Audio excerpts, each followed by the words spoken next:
Cordial saludo, nosotras somos Catherine Poveda y mi compañera Lisbeth Cortés. El día de hoy vamos a explicarles sobre nuestro proyecto como parte del semillero de investigación El vuelo del colibrí. Bueno, este proyecto fue creado por Dayana Osorio, la cual es egresada de la Universidad Minuto de Dios, y este proyecto es una serie radial que se llama Greta Terra, la mariposa de cristal. Cuenta con 12 capítulos, los cuales busca concientizar a las personas con relación de la naturaleza y el hombre. Nuestro proyecto abarca el capítulo número 2, que se llama Mi Tierra Bella, el cual busca una reconstrucción de memoria. Antes de empezar, tenemos que saber qué es el conflicto por la tierra en Colombia. El conflicto por la tierra en Colombia es un tipo de violencia que se da por los grupos armados como las guerrillas, los paramilitares, el narcotráfico, incluso por el mismo gobierno, donde dejan excluido a los campesinos y esto produce desplazamiento forzado, violencia, desalojo, entre otros factores que pues vamos a profundizar más adelante. Así es. Y como bien decía Cata anteriormente, la serie Mariposa de Cristal plantea la necesidad de hacer que el hombre tenga paz y reconciliación con la tierra. En el capítulo 2, Mi Tierra Bella, este gira en torno a la problemática de la lucha y el conflicto por la tierra. En la investigación se aborda el problema de tierras, el despojo y la violencia en los años comprendidos entre 1899 a 2019. Esto no significa que solamente en estos años haya conflicto armado, porque el conflicto armado inició desde la colonización y sigue hasta la actualidad. A partir de allí generamos una pregunta que es la siguiente: ¿cómo generar reflexión acerca de la lucha y la reivindicación de los campesinos en el conflicto por la tierra entre los años 1899 a 2019? En el marco de la serie temática sobre paz y reconciliación con la tierra. Bueno, nuestro objetivo general está ligado a esta pregunta-problema, la cual, pues, como lo mencionó mi compañera Lisbeth, es generar reflexión acerca de la lucha que han tenido los campesinos en este periodo de tiempo. Así es. Para alcanzar el objetivo, nosotras en esta investigación planteamos 4 objetivos específicos.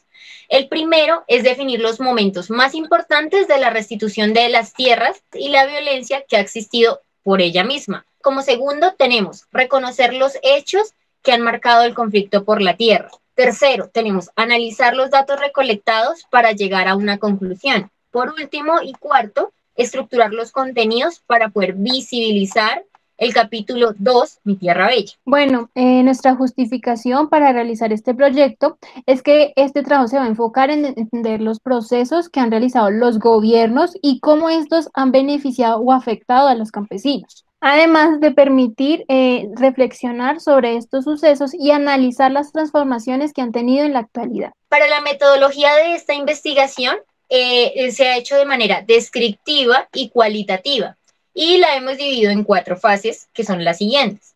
La primera es investigación y recopilación de la información fundamental que permite describir la lucha por la tierra, y el instrumento utilizado fueron las fichas bibliográficas. Como segunda fase tenemos el análisis de datos recolectados, y para esta segunda fase el instrumento que usamos fue la matriz de análisis y la línea de tiempo en donde se organizó la información para poder entender mejor el conflicto por la tierra. Como tercera fase tenemos la investigación creativa para determinar los contenidos del cuento y el libreto del capítulo número 2.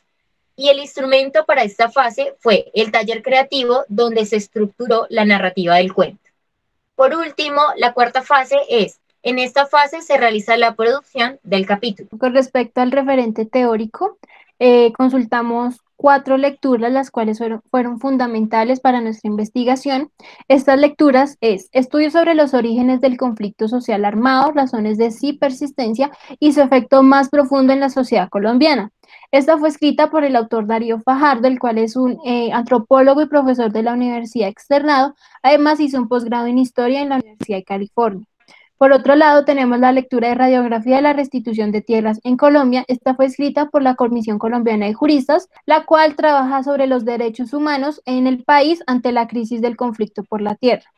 Por otro lado, tenemos La lucha por la tierra en Colombia, génesis de un conflicto que no acaba. Esta fue escrita por el autor Freddy Pineda. Y por último, La guerra de la agricultura colombiana 1980-2010, la cual también fue escrita por el autor Darío Fajardo. Por medio de estas lecturas pudimos identificar 9 hechos importantes dentro de este lapsus de tiempo, los cuales son la Guerra de los Mil Días, la masacre de las bananeras, el Bogotazo, el periodo de la violencia, el Frente Nacional, el surgimiento de los grupos guerrilleros y paramilitares, el Plan Colombia, la Ley 1448 o más conocida como la Ley de Restitución de Tierras, el plebiscito y por último la Unidad de Restitución de Tierras. Ahora vamos a hablar de los resultados de la investigación.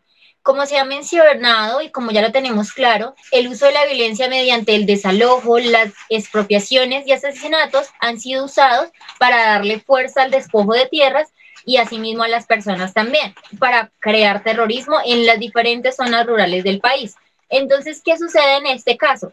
Ha sido como un círculo vicioso en el que se funciona de la siguiente manera: el desalojo, la venta forzada, el silenciamiento, el desplazamiento forzado y en otros casos los asesinatos y así sucesivamente. En segundo lugar tenemos los actores de poder que evidenciamos dentro de las lecturas que hemos abordado. Tenemos diferentes grupos armados como son las guerrillas, el paramilitarismo, incluso el Ejército Nacional, el narcotráfico y el gobierno también han hecho parte de estas personas o de estos poderes que han influenciado en el conflicto por la tierra. También tenemos comunidades y movimientos que también se han levantado para hacerle frente a la violencia. Y en este tenemos los trabajadores, las mujeres, afrodescendientes, indígenas y campesinos. Acá quiero comentarles que, digamos, las personas más afectadas por el conflicto ha sido, digamos, en primer lugar tenemos los campesinos, luego indígenas y afrodescendientes, de los más afectados por la violencia. Según la investigación realizada, también tenemos las zonas con más violencia en el país y son aquellos lugares donde se hace presente la minería o tienen algún valor económico pues muy elevado, muy alto, ya sea por la plantación ilegal como la marihuana o porque sea o porque quede en algún punto estratégico para transportar mercancías. Y entre las zonas más afectadas del país tenemos Cauca, tenemos Alto Lima, Córdoba, tenemos Sucre, Antioquia, Santander y algunas partes de Boyacá. Además, como fuente externa, la Defensoría del Pueblo ha dado también a conocer que las zonas más afectadas por el desplazamiento forzado en Colombia en el primer semestre de año 2019 fueron Nariño, Santander, fueron Antioquia, Córdoba, Magdalena, Valle del Cauca, Cauca y Chocó. Bueno, ya para finalizar, nosotras sacamos tres conclusiones principales de la investigación y estas son, bueno, la primera es, la lucha por la tierra ha sido una problemática constante a lo largo de los años en Colombia. Y es que, digamos, nuestra investigación se centró en unas fechas como específicas, pero eso no significa que la violencia haya durado solo ese tiempo, ya que desde mucho antes ya venía y de hecho aún en la actualidad, a pesar de que ya se firmó el pacto de paz, aún sigue violencia porque aún se sigue viendo cómo asesinan a líderes sociales que luchan por sus tierras, que quieren preservar su cultura. Y bueno, y esto ha generado, pues digamos que la mala gestión del gobierno se incremente la violencia. Entonces, digamos que a pesar de que ya se firmó, aún seguimos en violencia. La siguiente como frase es que a lo largo de la investigación realizada se ha observado que se han realizado varios proyectos entre leyes y estrategias pues para frenar esta situación de violencia. Un ejemplo de esto pues es la ley de restitución de tierras o la ley de víctimas que pues ya se amplió, ya le dieron un como mayor tiempo y esta dura hasta el año 2031. Entonces, esto quiere decir que las personas que están acobijadas por esta ley, digamos, aún tienen como pelear porque se apoyan de esta herramienta, pero igual se ha evidenciado que esto no ha hecho grandes cambios porque pues el proceso es muy lento, hay muchas personas como que los retractan y también se ha evidenciado que hay varios proyectos que tratan de sacar, pero no llegan a la luz porque pues personas que tienen el poder, terratenientes, incluso mismos políticos dentro del Senado, como que tumban estos proyectos y no dejan que salgan a la luz. Entonces se evidencia que digamos que detrás de estos proyectos o detrás de que se caigan muchos de estos planes, hay mucha gente poderosa que no quiere como que el campesino vuelva a sus tierras. Y ya para finalizar, pues estos elementos permitieron reunir los elementos básicos para realizar el cuento infantil y pues adaptarlo a formato radial, que ahorita estamos en este proceso. Bueno, en cuanto a los productos que tenemos como resultado de la investigación, tenemos la producción de 4 podcasts, productos intermedios titulados Una pesadilla, En busca de mi tierra, Testimonios de San Onofre y por último tenemos Persecución indígena. Tenemos 2 audiogramas también, productos intermedios, uno sobre la masacre de las bananeras y el otro sobre el Frente Nacional. También tenemos una línea de tiempo, un cuento literario, un libreto con la adaptación del cuento para radio, la ponencia en Red Colsi Regional y por último tenemos la ponencia virtual para el sitio web. Y bueno, eso es todo. Muchas gracias por la atención prestada.